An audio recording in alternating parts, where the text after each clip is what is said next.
সচিবালয় কার্যালয়ে অফিস করছেন প্রধানমন্ত্রী তারেক রহমান। সেখানে রয়েছেন আমাদের সহকর্মী তৌফিক মাহমুদ মুন্না।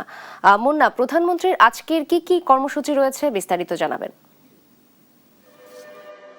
নাবিলা, আপনি জানেন যে প্রধানমন্ত্রী তারেক রহমান কিন্তু আজকে বৃহস্পতিবার সপ্তাহের শেষ কর্মদিবস, তিনি কিন্তু সকাল 9টার পরপরই সচিবালয়ে যে মন্ত্রিসভা বিভাগ রয়েছে সেখানে তার অফিস রয়েছেন দোতলা, সেখানে কিন্তু অফিস করা শুরু করেছেন এবং শুরুতে তিনি কিন্তু বেশ কয়েকটি সৌজন্য সাক্ষাৎ করেছেন এবং সকাল 9:30-এর পর 10টার দিকে তিনি কিন্তু আরেকটি বৈঠক করেছেন। সেখানে কিন্তু বুদ্ধ পূর্ণিমা উপলক্ষে যে বৌদ্ধদের সাথে তার একটি সৌজন্য সাক্ষাৎ ছিল, তিনি করেছেন এবং এই মুহূর্তে তার যে প্রোটোকল বাহিনী রয়েছে তারা কিন্তু প্রস্তুত হয়েছেন। তিনি সচিবালয় ত্যাগ করবেন এবং সংসদের উদ্দেশ্যে তিনি যোগদান করবেন। অর্থাৎ প্রধানমন্ত্রীর সচিবালয় যে কার্যক্রম সেটি কিন্তু এখন বলতে গেলে অনেকটাই শেষ এবং তিনি সচিবালয় ত্যাগ করে সংসদের দিকে যাবেন এবং সংসদে কিন্তু তিনি 11টার পরই যোগ দিবেন এবং সেখানে আজকে কিন্তু দুই অধিবেশন রয়েছে, সকালে একটি এবং বিকেলে একটি, এবং সেখানে তিনি থাকবেন এবং জাতীয় সংসদের যে প্রথম অধিবেশন সেটি কিন্তু আজকে শেষ দিন, অর্থাৎ একটি গুরুত্বপূর্ণ দিন। সেই হিসেবে তিনি কিন্তু এখন এখান থেকে বেরিয়ে সংসদে যাবেন এবং রাত 8টা পর্যন্ত সংসদে তিনি কিন্তু অফিস করবেন।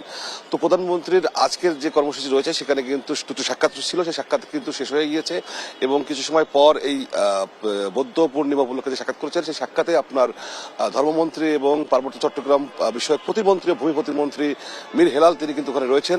তিনি আসলে বের হওয়া পরে আমরা জানতে পারবো এবং বৌদ্ধ পূর্ণিমার যে উপলক্ষে যে বৌদ্ধদের সাথে তিনি বসেছেন তাদের নেতৃবৃন্দ আসলে আমরা কিন্তু জানতে পারবো তাদের সাথে কি কথা হয়েছে এবং তাদেরকে প্রধানমন্ত্রী বৌদ্ধ পূর্ণিমা উপলক্ষে শুভেচ্ছার পাশাপাশি কি বার্তা দিয়েছেন।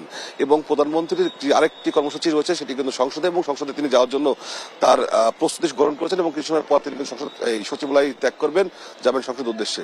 তো সবকিছু মিলে প্রধানমন্ত্রী কিন্তু সচিবালয়ের যে কার্যক্রম সকাল 9:30 থেকে শুরু হয়েছিল সেটি কিন্তু এখন শেষের পথে এবং তিনি কিন্তু সংসদ অধিবেশনে যোগ দেওয়ার জন্য কিন্তু এখন সচিবালয় ত্যাগ করার জন্য প্রস্তুতি নিচ্ছেন এবং সেখানে কিন্তু সংসদে আজকে দুই অধিবেশন রয়েছে, সেই দুই অধিবেশনে তিনি কিন্তু যোগ দিবেন।